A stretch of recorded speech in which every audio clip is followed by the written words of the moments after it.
Hi, can I help you? Yeah, I hope so. This is the first time I've been down to the Union.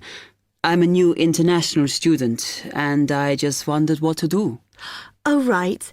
Well, normally we ask international students to fill out this form, and we put your details on the wall by reception. Then other students can contact you. It's a way for everybody to get to know each other. It can be a bit lonely otherwise. Oh, I see. What's your name? I'm Anna, by the way. It's Stefan Unger. OK, well, just write that there, next to name, and then fill in the rest. Right. What does it mean, degree program? Oh, just if you are an undergraduate or a postgraduate. Or maybe you're just here for a short course? I'm a postgraduate. Do I need to say what in? Not really. It's too much detail. But you should put your department so people who have the same interests or problems as you can get in touch. So I'm studying marine construction, so for department, do I put down the science faculty then? Just your actual department. That must be engineering, no? Oh, I see, yes.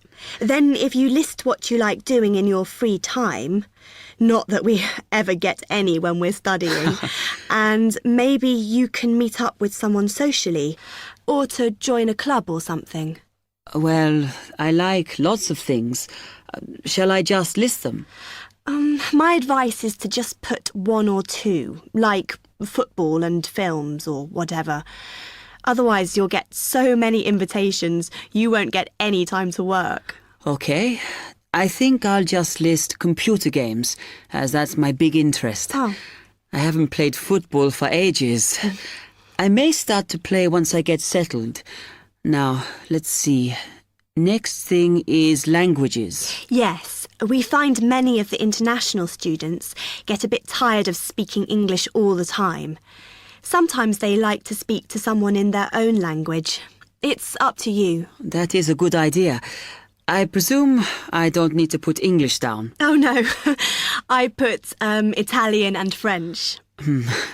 I can only speak German, my mother tongue. OK, well, that's fine. Just put that. What does accommodation mean? Is that my address? We're trying to find similarities between people, and some people live in hall, some are in flats, some are in bedsits. So it helps if you say. I'm in hall, though I'd like to be in a flat, but that won't happen till the end of the first term. Put where you are now. You can always change it later. Then finally, just put your phone number. I haven't really got one. I haven't sorted out a mobile yet. Well, it's going to be difficult for people to contact you then, isn't it? Why don't you put the Union one and we'll take messages for you? Okay. It's 02950 659 003. Have you got that? Yes. OK then. You now have 30 seconds to read questions 7 to 10.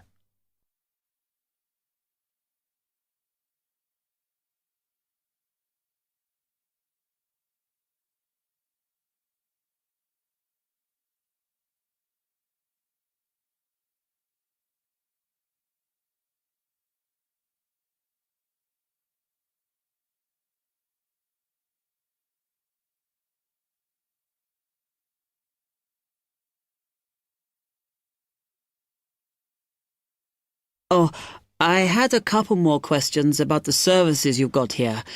It says there's a photocopier here. Yes, you need to get a card from the shop, and then it's available to all students in the mornings. The Union uses it after 1 p.m. Okay. I see also the Union organises loads of events. Are they always held here in the Union building? It looks big enough. If you're interested in something, you should check the poster or our website. In fact, we normally use the Round Theatre, opposite the conference centre for most events, because the sound system is better. Right, I'll do that. Also, I wanted to hire a van. Can I do that through you? No. You need to present a case, really. Ah. They're not just available for hire to anyone. The president said we have to limit who is allowed to hire them. The person you need to see is the transport secretary. She's on the second floor. Okay, thanks. The other thing is, are all the discounts we get with our union card listed on the back of the card? I thought there might be more. No, that's it, I'm afraid. Mainly books, clothes and music. Though we are currently negotiating to get one on newspapers, so that should be valid from next term. Okay, thanks a lot for your help.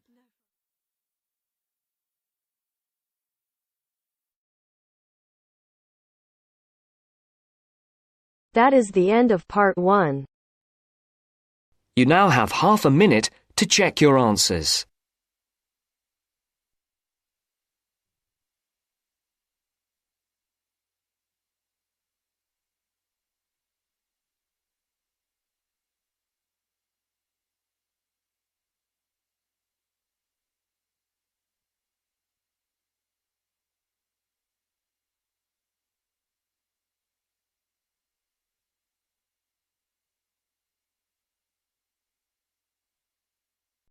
Now turns to part 2. Part 2. You will hear a talk on local radio about a short film festival in the town of Adborne. Now you have some time to look at questions 11 to 16.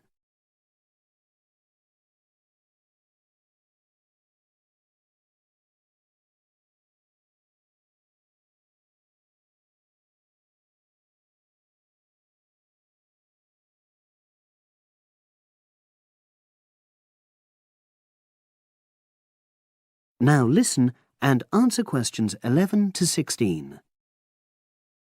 Today we're pleased to have on the show Fatima Johnson, who is the organiser of the Adborne Film Festival. Welcome, Fatima. Hello. Can you tell us a bit about the background to the festival and what it brings to the town? Well, the festival was started in 1996 by the then Mayor of Adborne, Joanne Smith. She wasn't a filmmaker herself. She'd actually been a very energetic tourism development officer for many years. But Adborne had run a classical music festival, which had been becoming less and less popular in recent years. Joanne was looking around for something to replace it, and to use funds allocated to it to promote something which local people can enjoy. Great. So tell us about the festival nowadays. Well, it's held in the last 2 weeks of August every year, and short films from all over the world are shown in 3 places, in the theatre and our 2 cinemas. Several films are shown in one performance, and the whole thing lasts about 90 minutes. Tickets are very reasonably priced. Under 12s used to get in for 50p, but now we charge just £1, which is still very good value. £1.50 for students and £2.50 for everyone else. Performances are advertised all round town and also on our website, www.adbornefest.com. If you're interested in attending any performance, you can buy tickets online, of course. And you can also get them in the library, which is right next to the main shopping area. I'm afraid this year tickets are no longer available from either of the 2 cinemas because of restricted opening times. I understand you also run a film competition? Yes, for under 18s. We have a different theme every year. Last year, for example, the theme was Future Planet, and the winner was a 10-minute documentary encouraging youngsters to be more aware of environmental issues, focusing on getting school kids to cycle to school instead of going by car. This year, the theme is Sporting Nation, so there'll also be lots of ideas to choose from. Now, we're always on the lookout for new local talent, so if you live in the Adborne area and are under 18, you should have a go. We have an excellent prize every year donated by local businesses, shops, hotels, etc. This year, you can win a high-spec movie camera worth over £800. Application forms are on the website, and the deadline for sending in your film to enter the competition is the last day of July. It's May now, so you'll have the whole of June to be working on it. Now you have some time to look at questions 17 to 20.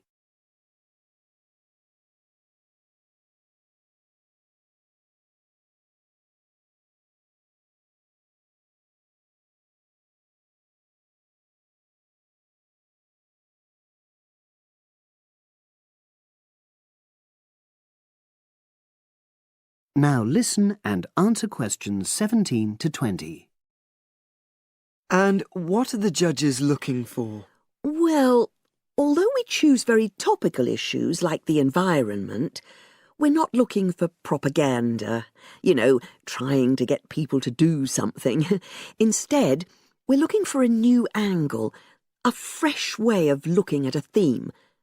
And of course, because it's a short film festival, it's not really about a fully worked story with well-rounded characters. It's more about good photography, conveying things visually. And who judges the films? A panel of 3 people who know a lot about film. We've used the same judges for many years, and we're very happy with their expertise. One thing we probably will change next year, though, is we want to add another class and another prize for older filmmakers. We'll keep it at a maximum of 10 minutes, though. The length works well for our festival. We also want to use different venues for the film shows, such as community centres and at least one school. It might make performances more accessible to a wider audience. We did explore the possibility of having late-night showings, but that's unlikely to happen in the coming year. So, as I say, if anyone's interested in submitting a film for our competition, go onto our website and you'll be able to access everything.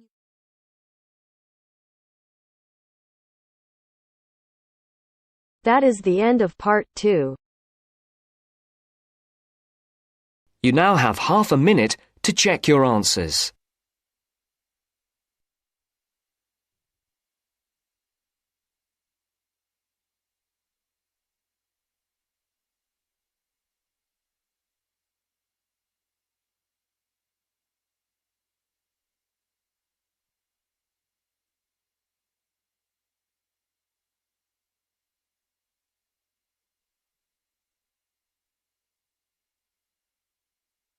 Now turns to part 3. Part 3. Maria is a student at university. She has handed the first draft of an essay to her tutor. The tutor has read it, and now they are discussing ways the essay can be improved. First, you have some time to look at questions 21 to 25.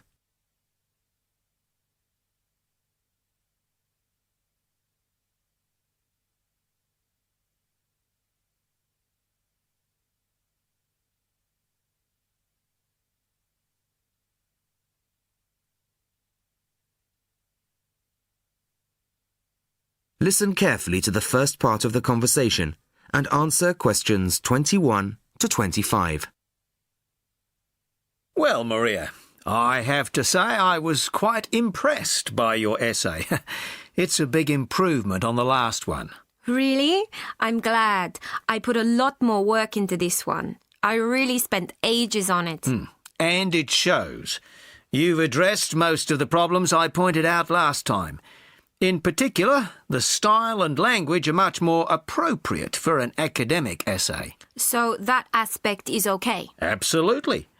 If you carry on like this, you shouldn't have any significant problems in that department. That's a relief.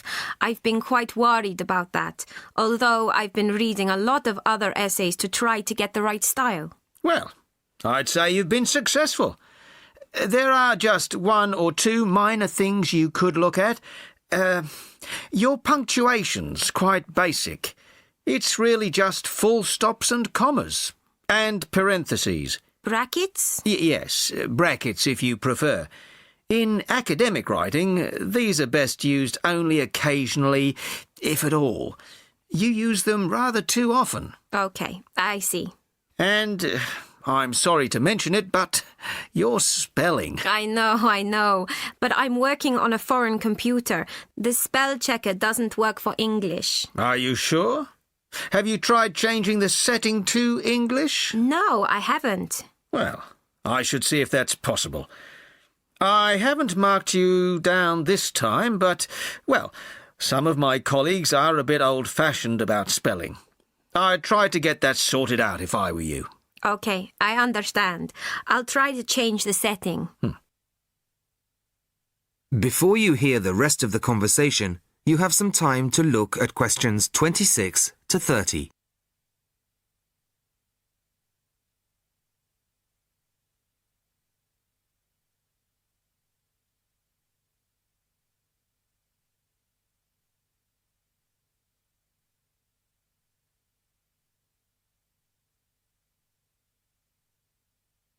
Now listen and answer questions 26 to 30. The only major problem I have with the content of your essay is the introduction. The introduction should, well, introduce the theme of the essay. You've put some of the most important points there. For example, this bit.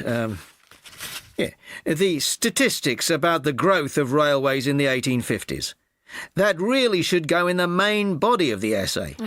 And so should this paragraph about changes in patterns of employment. In general, I'd say your introductory section should be no more than half as long as it is at the moment. Okay. And I should move those points forward? Precisely. And going back to the railways, they're one of the most significant factors for change in this period. But apart from those statistics in the introduction, you only briefly mention them. I'd like to see a lot more on that, and the influence the expansion of the railways had on patterns of social and economic behaviour. You mean how with the railways people could travel to find work and could meet people from other areas? Exactly. Then in the midsection, well, it's not a big thing, but this quotation from the Times. You think it's too long? Well, you said it. I couldn't think of a way to shorten it. Do you think it's really necessary? You mean I could just get rid of it? Yes. You've already made the point and backed it up with other evidence. The quotation's redundant, really. Okay, well, that'll be easy. There were various other minor points, which I've noted in the margins. You can look at those later. But moving forward to the end here, I wasn't quite sure what this meant. The final paragraph? Yes. Are you saying that, on the whole, the changes of the mid-19th century tended to improve the lives of ordinary people or not? It's not very clear. It's not? No, it isn't. I'd add a few lines clarifying your position. Okay. When do you want the final draft? No, the end of term will be fine. But there was just one other thing, the bibliography. Did you really read all these books? No. Just the books you actually consulted will be fine. You don't need to include everything ever published on the subject. Right, okay. Thanks. Bye. Goodbye.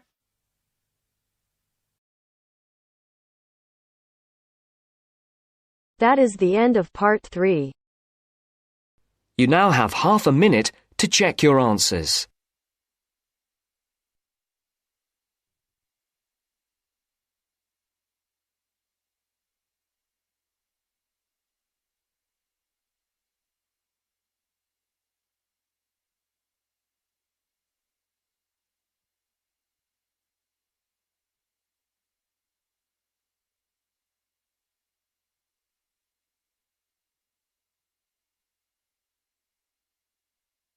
Now turns to part 4. Part 4. You will hear a talk from a series of lectures on the survival of our planet. Professor Samson talks about endangered species of flora and fauna. First, you'll have half a minute to look at questions 31 to 40.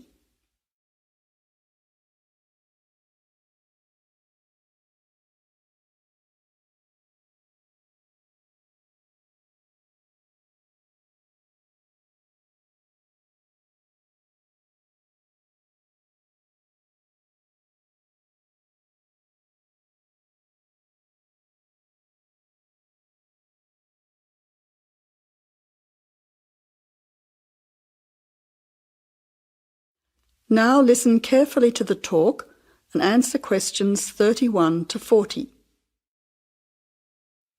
Good afternoon, ladies and gentlemen. Today's topic in this series of lectures on our planet is about ensuring the survival of our very important plant and animal species. In this lecture, I want to discuss one way that we can do this. No one will ever see a huge dinosaur thundering through the forest.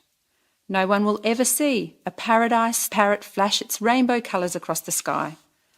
The fact is that many animals and plants have been wiped out. Sadly, they are extinct. It is too late for them. Extinction is forever. We can't do anything about the species that have already disappeared. But today, there are many animals and plants that could still become extinct in the future if we do not act now. They are endangered. The African elephant and rhinoceros have become endangered because of the value of their tusks. Australian parrots and reptiles are smuggled onto planes because certain people in other countries are prepared to pay thousands of dollars for them. And there are many other species around the world that are endangered because they no longer have a place in which to live and reproduce safely. The main cause of extinction is the destruction of habitats. A habitat contains all that a living thing needs to survive: space, light, water, food, shelter, and opportunities for reproduction. The population of the world is growing rapidly, and this is placing great demands on land and resources for housing and for growing food. When vegetation is cleared and swamps are drained for agriculture, mining and suburbs, or when rivers are dammed to store water, plants are destroyed and animal life is threatened. In other words, humans are changing and destroying the habitats of animals and plants, which is in turn reducing their chances of survival.